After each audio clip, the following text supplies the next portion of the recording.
Hello viewers, আসসালামু আলাইকুম। সবাই কেমন আছেন? আমরাও ভালো আছি। শবনম ডেইলি ব্লগ থেকে চলে এসেছি নতুন আরেকটি ভিডিও নিয়ে। ডিম ডাল রান্না করব, তাই প্রথমে পেঁয়াজ কেটে নিয়েছি ও ডিম নিয়েছি। ফ্রাই প্যানে তেল দিয়ে দিচ্ছি। তেলটা গরম হয়ে যাওয়ার পর পেঁয়াজ কুচি দিয়ে দিচ্ছি। পেঁয়াজগুলো একটু বাদামি রং করে ভেজে নিব।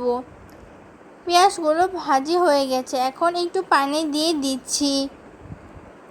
পানি দেওয়ার পর মরিচের গুঁড়া, হলুদের গুঁড়া ও ধনিয়া গুঁড়া দিয়ে দিচ্ছি। পরিমাণ মতো লবণ দিয়ে দিচ্ছি। মশলাগুলো ভালোভাবে কষিয়ে নিব।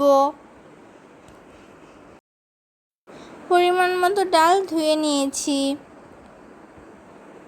মশলাগুলো কষানো হয়ে গেছে, এখন ধুয়ে রাখা ডালগুলো দিয়ে দিচ্ছি। একটু পানি দিয়ে দিচ্ছি। ডালগুলো ভালোভাবে কষিয়ে নিব।